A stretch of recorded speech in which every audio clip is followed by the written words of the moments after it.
너희를 박해하는 자를 축복하라. 축복하고 저주하지 말라. 즐거워하는 자들과 함께 즐거워하고 우는 자들과 함께 울라. 서로 마음을 같이하며 높은 데에 마음을 두지 말고 도리어 낮은 데 처하며 스스로 지혜 있는 체 하지 말라. 아무에게도 악을 악으로 갚지 말고 모든 사람 앞에서 선한 일을 도모하라. 할 수 있거든 너희로서는 모든 사람과 더불어 화목하라. 아멘. 기도하겠습니다.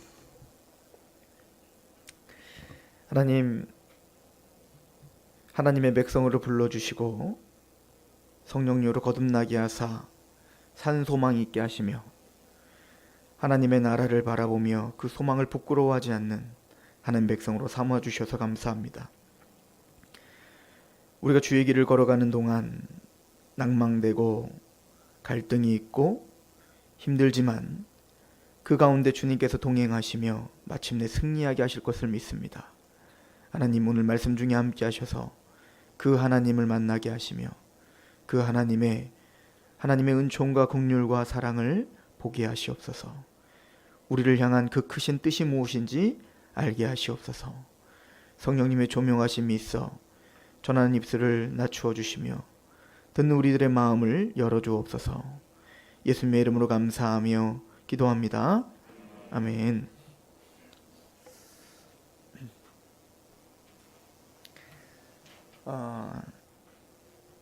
우리 기독교 역사에서 항상 이슈가 되는 문제는 칭의와 성화를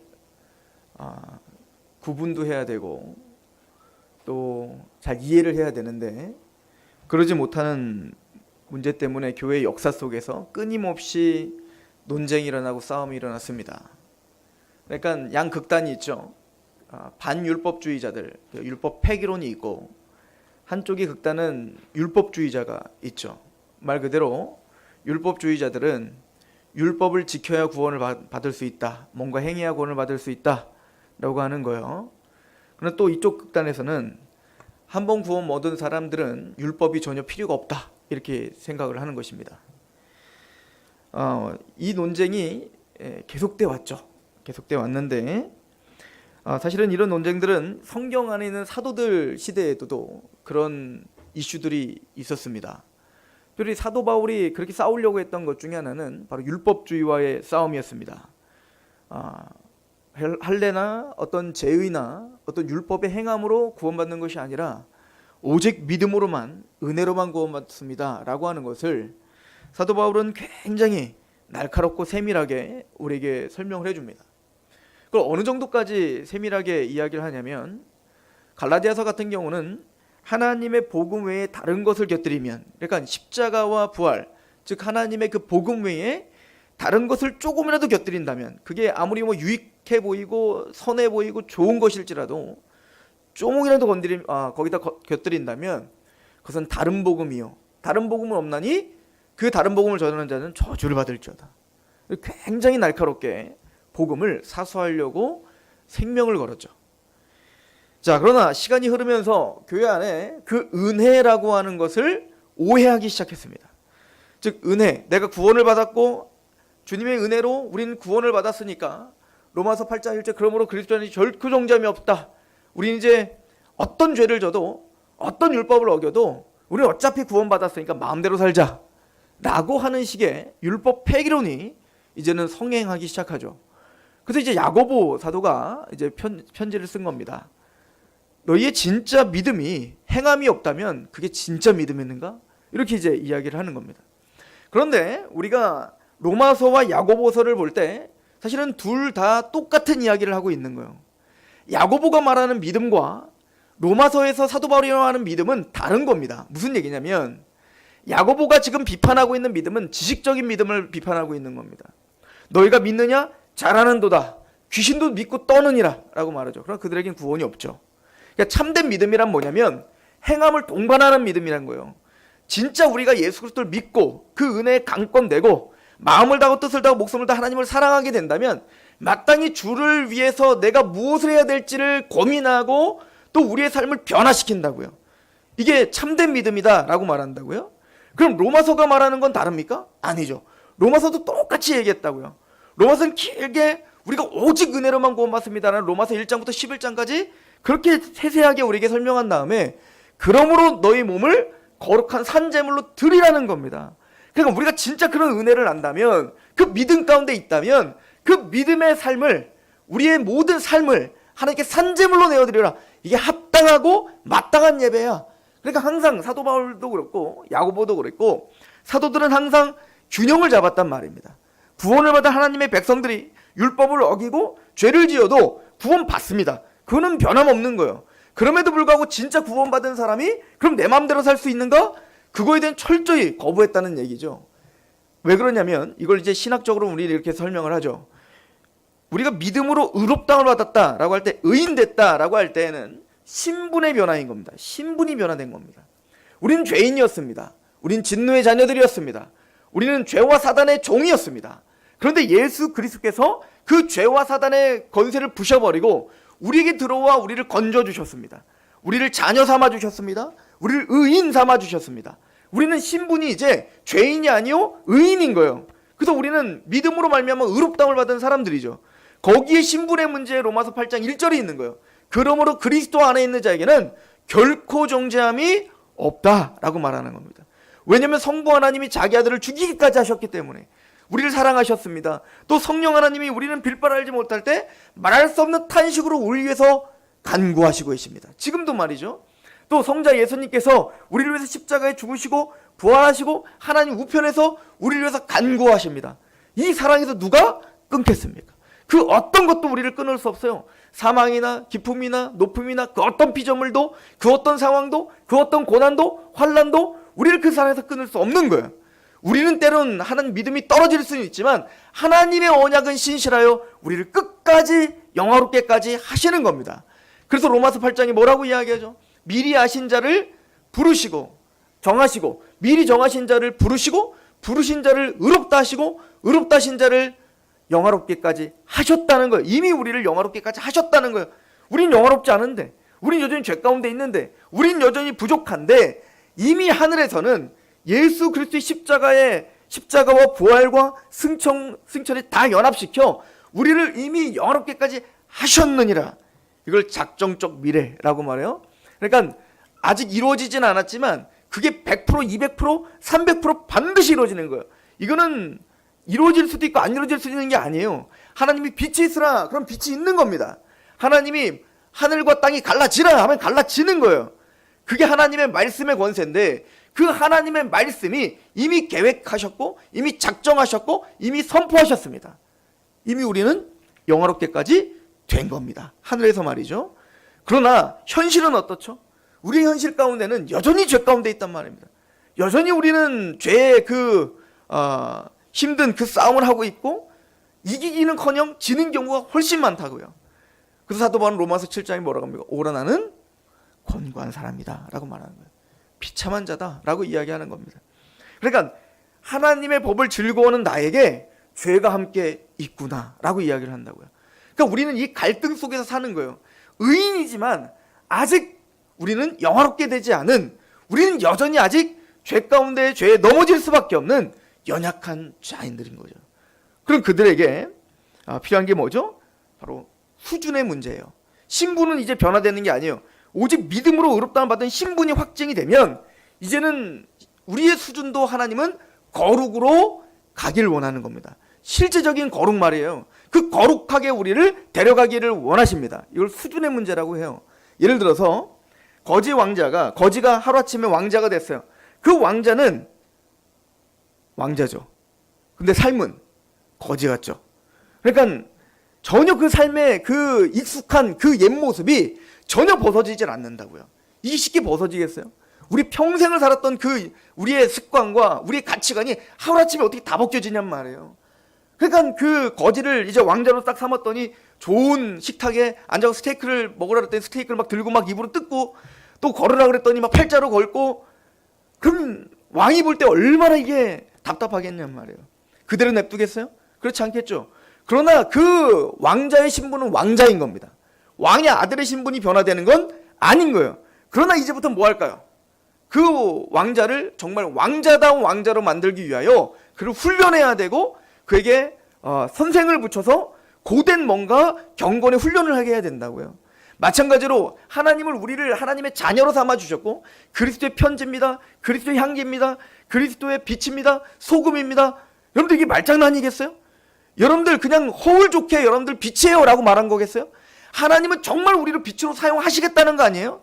하나님은 우리를 정말 소금처럼 사용하시겠다는 거 아니에요? 썩어져가는 부패하는 이 세상 가운데 우리가 방부제가 되고 또 예수 그리스도의 맛을 내게 하는 하나님의 백성으로 만들겠다는 거 아니겠습니까? 그러기 위해선 우리의 수준이 정말 거룩해져야 되겠죠. 근데 그거는 점진적으로 그렇게 만들어 가겠다는 겁니다. 그걸 우리는 성화라는 이름으로 이야기하고 있는 거예요. 히브리서 12장 4절에는 이렇게 말합니다. 너희가 죄와 싸우되 아직 피 흘리기까지 대항하지는 아니하고. 무슨 얘기죠?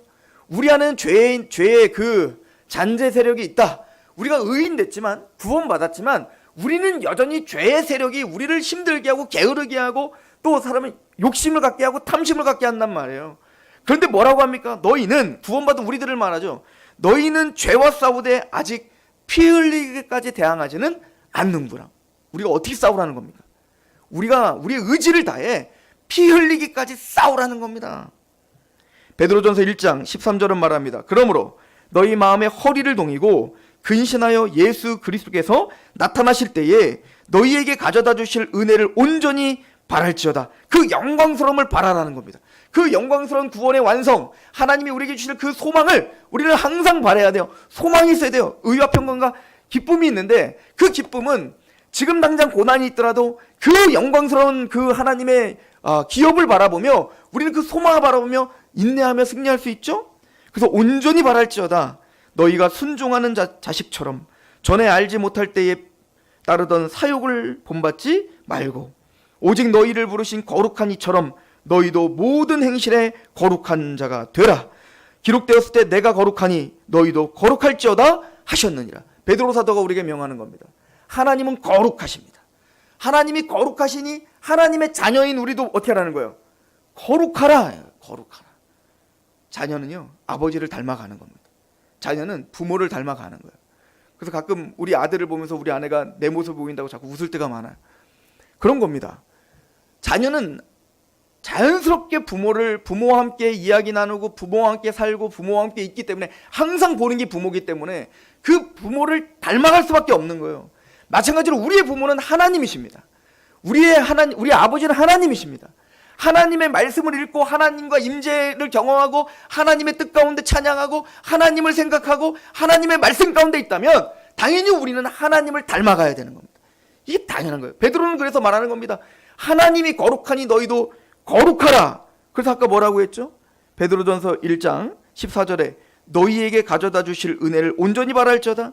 너희가 순종하는 자식처럼 이라고 말하는 거예요. 너희가 순종하는 자식처럼 전에 알지 못할 때에 따르던 사욕을 본받지 말고 오직 너희를 부르신 거룩한 이처럼 너희도 모든 행실에 거룩한 자가 되라. 이게 성화예요. 거룩하게 되어가라. 이게 성화라는 것입니다. 예수 하나님이 거룩하니 너희들도 거룩하라 는 것이죠. 우리 고린도전서 9장을 한번 가볼까요? 사도 바울이 구원받은 우리에게 뭐라고 하는지 봅시다. 고린도전서 9장입니다.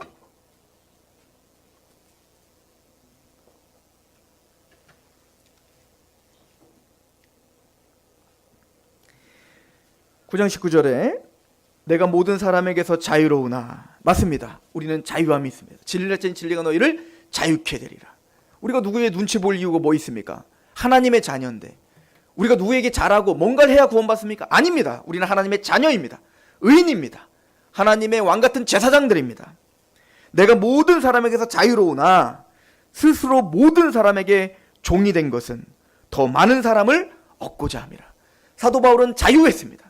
그러나 스스로 일부러 많은 사람들에게 종이 되었다. 이 종이라는 단어가 둘러싸요. 이건 노예라는 뜻입니다. 노예. 나는 많은 사람들에게 일부러 나는 노예로 삼았다. 난 노예로 여겼다. 이렇게 말한 거죠. 20절. 유대인들에게나 내가 유대인과 같이 된 것은 유대인들을 얻고자 하며 율법 아래 있는 자들에게는 내가 율법 아래 있지 아니하나 율법 아래 있는 자와 같이 된 것은 율법 아래 있는 자들을 얻고자 하며 율법 없는 자에게는 내가 하나님께는 율법 없는 자가 아니요 도리어 그리스도의 율법 아래 있는 자이나 율법 없는 자와 같이 된 것은 율법 없는 자들을 얻고자 함이라. 약한 자들에겐 내가 약한 자와 같이 된 것은 약한 자들을 얻고자 함이요, 내가 여러 사람에게 여러 모습이 된 것은 아무쪼록 몇 사람이라도 구원을 하고자 함이니 내가 복음을 위하여 모든 것을 행함은 복음에 참여하고자 함이라. 운동장에서 다름질하는 자들이 다 달릴지라도 오직 상을 받는 사람은 한 사람인 줄을 너희가 알지 못하느냐? 너희도 상을 받도록 이와 같이 다름질하라.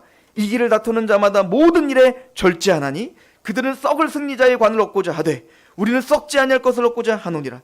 그러므로 나는 다름질하기를 향방 없는 것 같지 아니하고 싸우기를 허공을 치는 것 같지 아니하며 내가 내 몸을 처 복종하게 함은 내가 남에게 전파한 후에 자신이 도리어 버림을 당할까 두려워함이라. 지금 구원에 대한 얘기하는 거 아닙니다.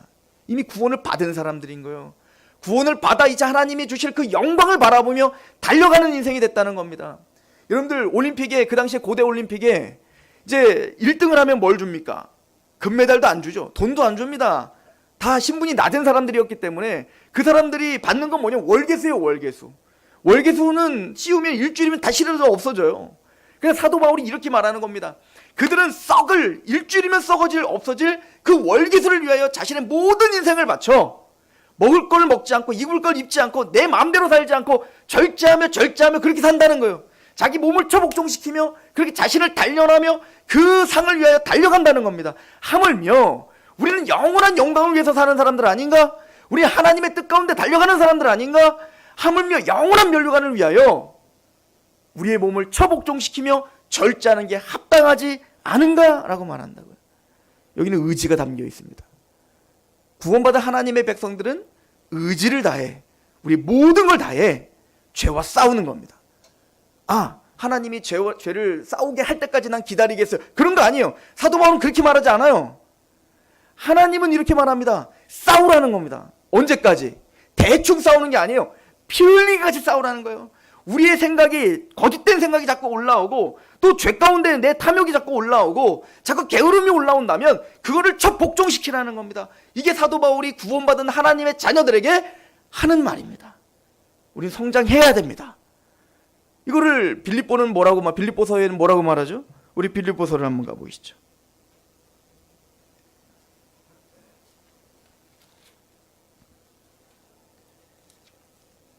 빌립보서 우리 2장을 한번 가보세요. 빌립보서 2장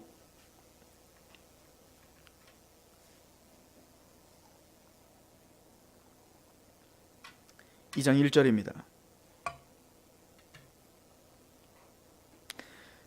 1장부터 좀 보면 좀 이해가 더 쉽겠네요. 우리 1장부터 보시면 27절부터 제가 읽어볼게요. 오직 너희는 그리스도의 복음에 합당하게 생활하라. 우린 복음의 사람들입니다. 구원받은 사람입니다. 의인입니다. 그러면 그 복음에 합당하게 어떻게 하래요? 생활하래요. 우리의 삶을 그 복음에 합당하게 살으라는 겁니다. 이는 내가 너희에게 가보나 떠나 있으나 너희가 한 마음으로 서서 한 뜻으로 복음의 신앙을 위하여 협력하는 것과, 그러니까 합당하게 생활하는 첫 번째는 뭐예요? 복음의 한 마음과 한 뜻으로 서는 겁니다. 이건 따로 설명하지 않아도 되죠? 지난주에 계속 설명했으니까. 왜 우리가 하나 돼야 되고, 왜 우리가 교회로 만들어졌고, 왜 우리가 공동체인지 말이에요. 사도 바울은 말합니다. 복음에 합당하게 생활하라. 그게 뭐죠? 한 마음으로 서서 한 뜻으로 복음의 신앙을 위하여 협력하는 것과, 모든 일에서나 대적하는 자들 때문에 두려워하지 아니하는 이 일을 듣고자 함이라.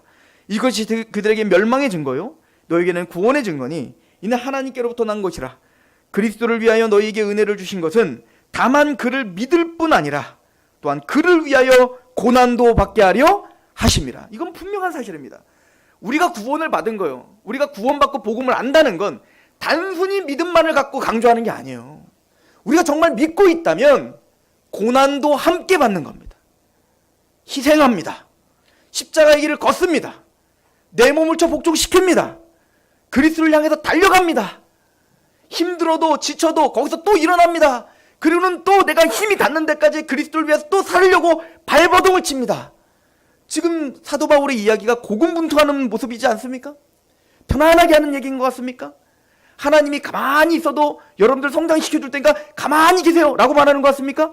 전혀 아니에요. 이 말투에는 전투적입니다. 싸우라고 합니다. 그대로 있으면 안 된다는 겁니다. 그러면 뒤처진다는 겁니다.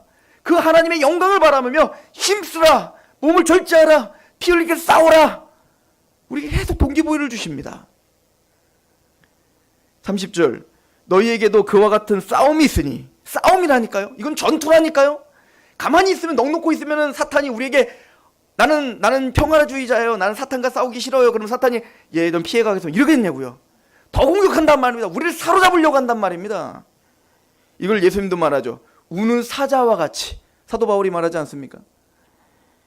너희에게도 그와 같은 싸움이 있으니 너희가 내 안에서 본 바요 이제도 내 안에서 듣는 바니라. 사도 바울도 이 싸움 가운데 끊임없는 분투가 있었단 말이에요. 지금 구원받은 사람들의 삶에 대한 이야기를 하고 있죠. 성화에 대한 이야기를 하고 있죠. 그리고는 2장은 이렇게 연결되는 거예요. 그러므로 그리스도 안에 무슨 권면이나 사랑의 무슨 위로나 성령의 무슨 교제나 국률이나 자비가 있거든 마음을 같이하여 같은 사랑을 가지고 뜻을 합하여 한 마음을 품어 아무 일에든지 다툼이나 허용으로 하지 말고 오직 겸손한 마음으로, 어떻게 하래요? 겸손한 마음을 품으라는 거예요. 낮아진 마음을 품으라는 겁니다. 각각 자기보다 남을 낮게 여기라는 겁니다. 그러니까 우리는 이 싸움인 거예요. 끊임없이 내가 높다고 생각하는 거예요. 내가 더 잘났다고 생각하는 겁니다. 내가 더 왕이 돼야 된다고 생각하는 거예요. 내가 하나님 되려고 하는 거예요. 그런데 진짜 믿음의 싸움은 뭐냐면 자꾸 낮아지려고 하는 겁니다. 자꾸 낮아지려고 하는 거예요. 자꾸 겸손해지려고 하는 겁니다. 왜일까요? 우린 누굴 닮아가는 겁니까? 하나님을 닮아가는 겁니다. 예수 그리스도를 닮아가는 겁니다. 그래서 이렇게 말합니다. 4절, 각각 자기 일을 돌볼 뿐더러 또한 각각 다른 사람들의 일을 돌보아 나의 기쁨을 충만하게 하라. 너희 안에 이 마음을 품으라. 곧 그리스도 예수의 마음이니. 왜 우리 보고 겸손하라고 하죠? 왜 우리 보고 자꾸 낮아지라고 하죠? 나보다 저 옆에 있는 사람을 더 왜 낮게 여기고 존중하라고 하죠? 이 마음이 예수 그리스도의 마음이라는 거예요. 예수님이 어떻게 하셨는데요? 6절, 그는 근본 하나님의 본체시나 하나님과 동등됨을 취할 것으로 여기지 아니하시고 오히려 자기를 비워 종의 형체를 가지사 사람들과 같이 되셨다는 거예요. 우리를 구원하기 위하여 지극히 높으신 지존자이신 하나님이신데 그 동등됨을 취할 것으로 여기지 아니하시고 자기를 비워, 그죠? 자기를 비워 종의 형체를 띠고 이 땅에 오셨다는 겁니다. 노예의 형태를 띠고 이 땅에 오셨다는 겁니다. 그는 죽기까지 하나님께 복종하셨다는 겁니다. 하나님께 복종하시고 뭐 어떻게 했죠? 제자들에게 허리를 동이고 무릎을 꿇고 앉아 제자들의 발을 닦아줬다고요. 그건 노예나 하는 짓이에요. 노예나. 내가 네 종이냐? 내가 네 노예냐? 우리는 서로 종이 돼야 된다는 얘기인 거예요. 우리 서로 노예가 돼야 된다는 얘기인 겁니다. 내가 그를 주장하려고 하는 게 아니라 내가 그를 섬겨야 된다고 생각해야 되는 거예요. 이게 크리스찬이에요. 이게 성화입니다. 이게 성장입니다. 그러므로 우리는 믿음의 성화되고 믿음이 성장이 됐다라고 하는 것은 난 뭘 많이 했네, 뭘 봤네, 난 뭘 행했네, 나는 강력한 이런 자랑이 성장이 아니라 점점 말수가 적어지는 거예요.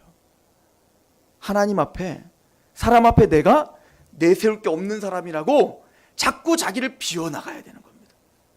점점 가면 갈수록 내가 하나님 앞에 얼마나 아무런 자격이 안 되는 자인가를 절실하게 깨닫게 되는 겁니다. 신앙의 연수가 오래되면 될수록 또 우리의 신앙이 성장하면 성장할수록 사람들 앞에 사람을 더 존중하는 태도가 되어가는 거예요. 이게 성장입니다. 우리의 방향은 확실합니다. 그리스도를 닮아가는 겁니다. 그 마음은 겸손입니다. 낮아짐입니다. 내가 아무것도 아님을 고백하는 자리로 자꾸 내려가야 되는 겁니다. 그리고는 이렇게 이야기를 합니다. 12절, 그러므로 나의 사랑하는 자들아 너희가 나 있을 때뿐 아니라 더욱 지금 나 없을 때에도 항상 복종하여 두렵고 떨림으로 너희의 구원을 이루라. 이 구원을 이루라는 건 그 구원의 완성으로 달려가라 이 얘기인 거예요. 이미 우리는 구원을 받은 사람들이에요. 여기서 말하는 구원은 성화, 영화 구원을 말하는 겁니다. 그 구원의 영광의 그 종지부까지, 그 하나님이 그 영광의 자리까지 우리는 어떻게 하라? 두렵고 떨림으로 오늘도 내 몸을 복종시키며 달려가라. 이게 구원받은 마땅한 사람들의 태도입니다. 그렇죠? 그런데 보십시오. 이 성경에는 항상 균형이 잡혀 있어요. 지금 우리는 부인할 수 없을 만큼 사도는, 또 예수님도 마찬가지예요. 우리 보고 어떻게 해요? 자기 십자가를 지고 따라와. 죄와 싸우되 피 흘리기까지 싸워. 두렵고 떨림으로 거의 구원을 향해서 달려가. 그 구원이라는 건 영혼군 아니라고 했어요. 영광스러운 구원의 완성을 위해 달려가. 내 몸을 좀 복종시켜. 그런데요, 이 말을 하고 사도 바울이 이런 말을 합니다. 13절 같이 한번 읽어봅시다. 시작. 너희 안에서 행하시는 이는 하나님이시니 자기의 기쁘신 뜻을 위하여 너에게 소원을 두고 행하게 하시느니라. 그런데 그 성화의 길도 우리가 할 수 있는 것이 아니다 라고 말하는 거예요. 하나님의 은혜라는 거예요. 뒤돌아보면 그렇게 분투할 수 있는 도전이 생긴 것도 하나님이 주신 겁니다. 오늘 죄와 피를까지 싸우라 라고 이야기하는 그 말씀을 듣고 맞다, 싸워야 되겠다 라고 마음이 생겼다면 그 마음을 하나님이 지금 격동시키신 겁니다. 하나님이 싸우게 하시는 겁니다. 맞습니다. 나는 주님 앞에 아무런 자격이 없고 하나님 앞에 말씀을 지키면 지킬수록 하나님 앞에 얼마나 큰 죄인지 모르겠습니다라고 그렇게 점점 자기 자신을 더 바라보며 비참을 바라보며 하나님의 은혜를 바라보고 있다면 하나님이 그 일을 하고 계시는 겁니다. 저는 이거를 은혜의 선순환이라 이렇게 이야기를 하는데, 우리가 예수님의 십자가의 은혜로 구원을 받았다고 해보세요. 구원 받으셨죠? 받았어요. 예수님의 십자가의 은혜로 구원을 받았다면 거듭났다는 얘기예요. 우리가 이미 다 했던 얘기이기 때문에 또 되짚으려고 하지 않습니다. 너희가 물과 성령으로 거듭났습니다. 즉 성령님으로 거듭나 이제 새 마음으로 창조됐다고요. 그래서 하나님을 보게 된 거예요. 눈을 뜨게 된 겁니다. 우리는 보아도 보지 못하고 들어도 듣지 못하는 죄와 사단의 종들이었고 노예였단 말이에요. 그런데 예수님의 은혜로 성령님의 강력한 위력으로 우리의 마음을 부셔버리고 들어와 새 창조를 일으켰다고요. 우리 안에 하나님을 알게 되고 복음을 알게 된 건요, 그냥 우연이 아니라 하나님이 빛이 있으라 했을 때 빛이 있었던 그 기적보다 더한 기적이 우리 안에 일어났다는 거예요. 그래서 눈이 떠지면 제일 먼저 보는 게 뭐냐면 하나님을 보는 겁니다. 하나님의 거룩하심을 보는 겁니다. 그리고 그 하나님의 율법을 보게 됩니다. 그 하나님의 율법의 기준은 갈라디아 3장에 모든 율법을 항상 지키라는 거예요. 그때 깨닫는 게 있습니다. 내가 하나님 앞에 얼마나 자격이 되지 않는가를 깨닫습니다. 나는 그래도 괜찮게 산다고 생각했어요. 나는 그래도 남들에게 해도 끼치지 않았고요. 나는 그래도 괜찮은 사람이라고 생각하며 살았습니다. 그런데 정말 우리가 거듭난 하나님을 바라보니 우리가 얼마나 비참한 자인 줄 알게 됐다고요. 이사야가, 그 선지자 이사야가 그 성전에 하나님의 옷자락이 가득한 하나님의 영광 거룩을 봤습니다.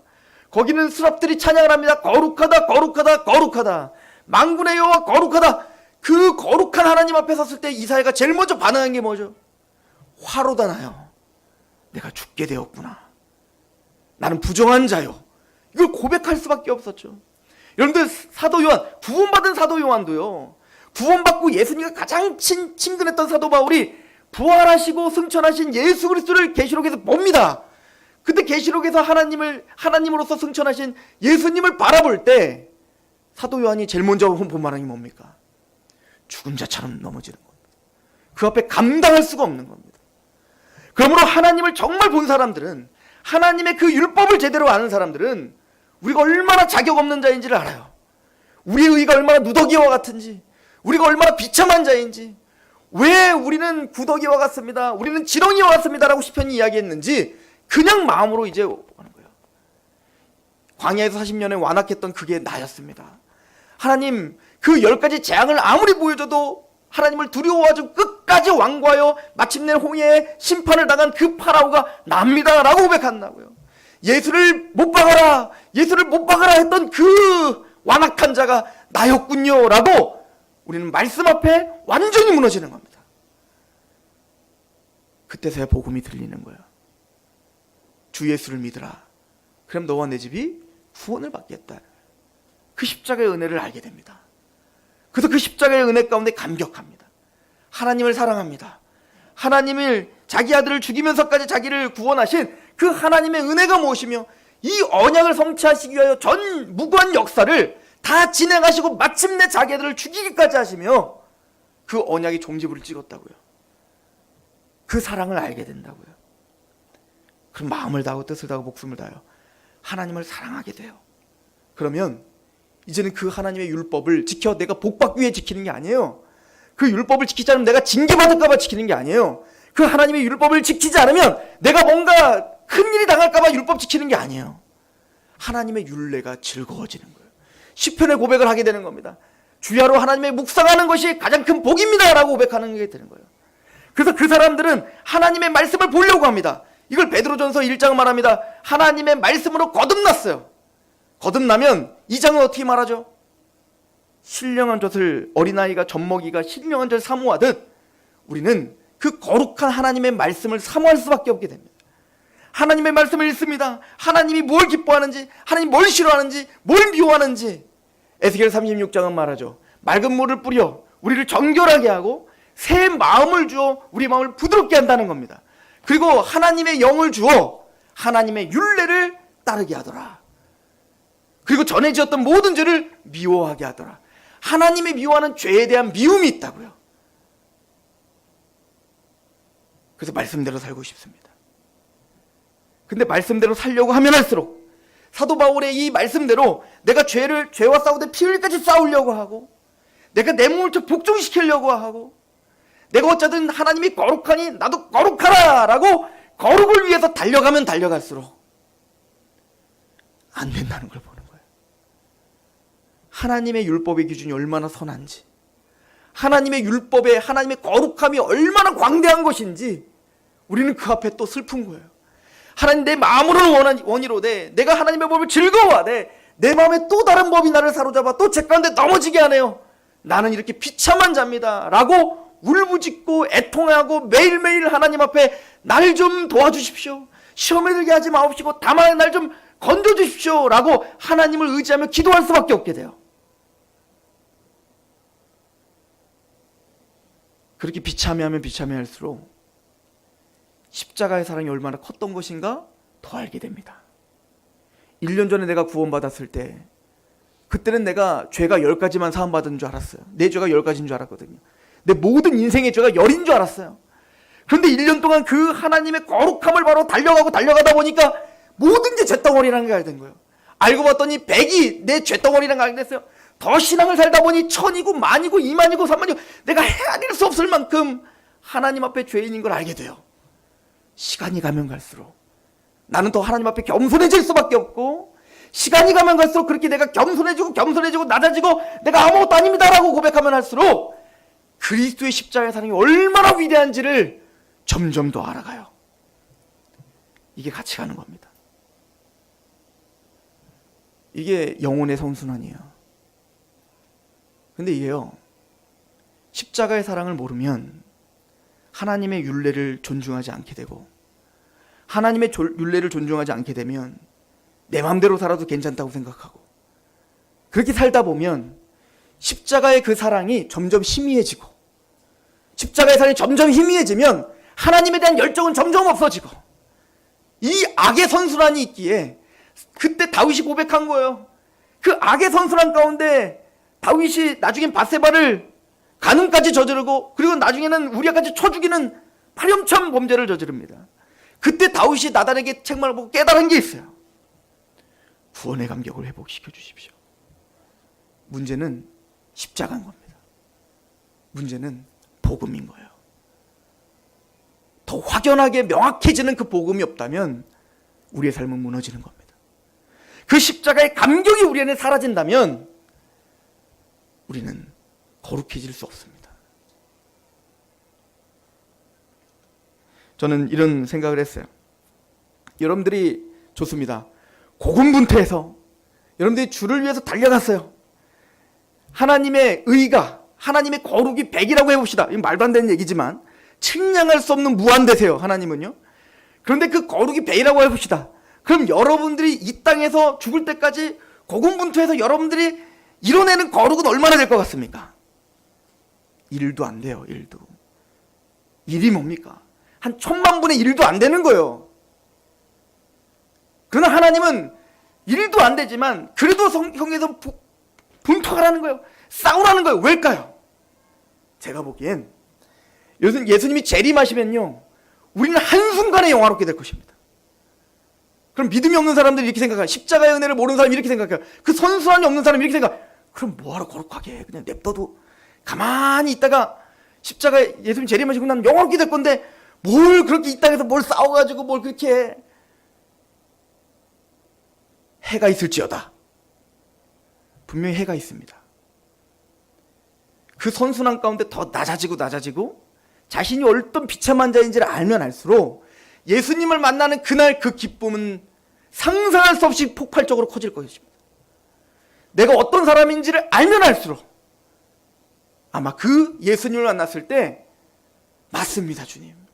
이걸 위해 내가 살았습니다. 그리고 하나님, 나의 모든 은혜가 다 하나님의 것입니다. 그 모든 면류관을 하나님께 보좌에 다 내려놓는 그 절정의 예배가 무엇인지를 이 땅에서 고군분투하는 만큼 알게 되실 겁니다.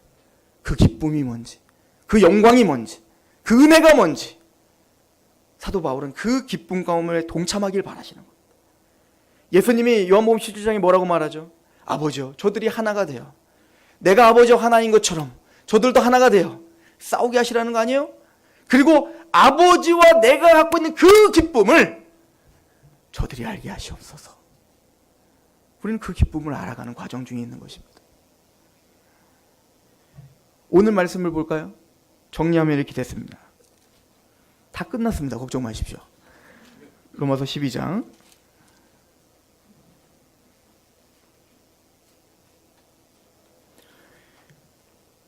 그러므로 그리스도의 자는 결코 정죄함이 없다. 로마서 12장은 그러므로 너희 몸을 거룩한 산제물을 드려라. 그래서 13절까지는 교회 안에서 성도들 간에 우리가 어떻게 산제물이 돼야 되는지, 우리가 무엇을 위하여 힘써 싸워야 되는지를 보여주고 있었습니다. 14절부터는 물론 논란의 여지는 있습니다. 이게 성도들이 아직까지 성도들 거냐 아니면 교회 안에서는 교회 밖에서냐 논란이 있지만 제가 다 복합적이라고 생각을 하는데, 어쨌든 14절부터 이제 19절, 18절까지는 우리를 박해하는 모든 사람들을 향한, 그러니까 우리를 좋아하는 사람들이 아니라 우리를 싫어하고 우리를 미워하고 그런 사람들을 향한 고군분투가 무엇인가를 설명하죠.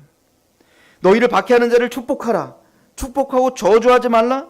즐거워하는 자들과 함께 즐거워하고 우는 자들과 함께 울라.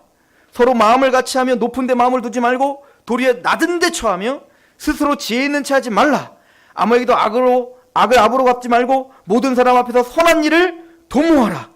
할 수 있거든 너희로서는 모든 사람과 더불어 화목하라. 교회 안에서뿐만 아니라 교회 밖에서도 할 수 있거든요. 여러분들 완벽을 요구하는 게 아닙니다. 지금 하나님은 너희들은 정말 하나님의 은혜를 받았으니 모든 사람들에게 다 화목해라 이렇게 말하지 않습니다. 할 수 있거든요. 우리가 아무리 몸부림쳐도요, 우리가 아무리 십자가를 지고 그를 위해서 희생하더라도요, 그 사람은 그걸 역이용해서 나를 이용할 수도 있고요, 끝까지 그 사람 마음을 닫을 수도 있어요. 그러나 그건 그 사람이에요. 우리는 싸워야 됩니다. 할 수 있거든 화목하게 하려고 하는 몸부림을 하나님 받으시겠다는, 그 열매는 중요하지 않아요. 여러분들이 그렇게 했더니 그 사람이 정말 화목하게 됐대. 아, 잘 됐다. 잘 됐죠. 그러나 내가 열심히 나는 화목하게 하려 했는데 저 사람은 나를 끝까지 나를 위해서 날 비방했고 날 싫어했고 날 내쳤어. 괜찮아요. 그럼 하나님 앞에 그 사람이 당할 몫입니다. 우리는 분투한 걸로 됐어요. 그겁니다. 우리가 세상을 다 바꿀 수 없습니다. 하나님은 여러분들 세상 다 바꾸라고 말하지 않습니다. 그냥 하나님의 자녀답게 내가 할 수 있는 최선을 다해 그렇게 살아내라는 겁니다. 세상은 여러분들 받아주지 않을 수 있어요.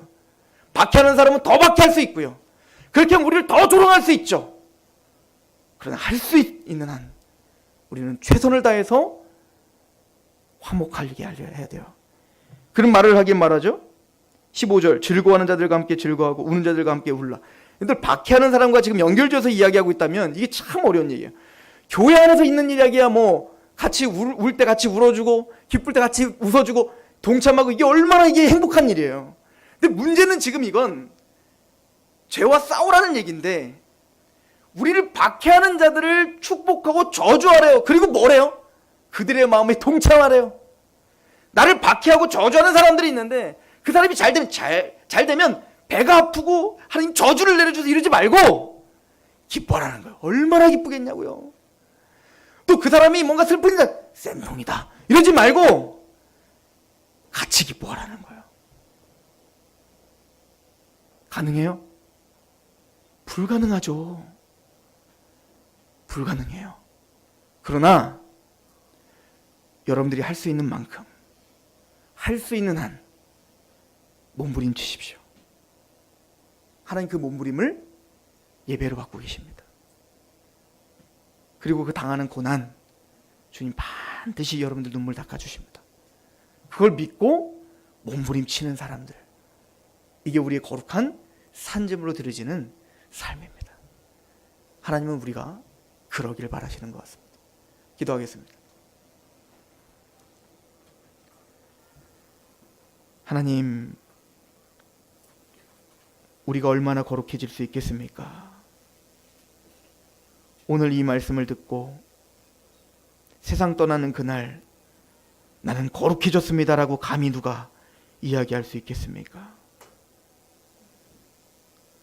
눈을 감을 날이 얼마 남지 않았던 사도 바울도 나는 죄인 중에 괴수입니다라고 하나님 앞에, 사람들 앞에 더욱더 낮아질 수밖에 없었는데, 우리가 무엇이기에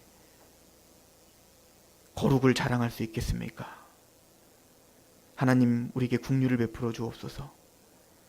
그냥 하나님의 사랑에 강권되어 오늘 하루 우리에게 맡겨진 그 일에 할 수 있거든 화목하게 하는 몸부림이 있게 하시옵소서. 그 예배를 받으신 하나님의 진심을 알고 하나님을 사랑하는 마음으로 오늘도 그 싸움 가운데 살아가게 하시옵소서. 예수님의 이름으로 감사하며 기도합니다.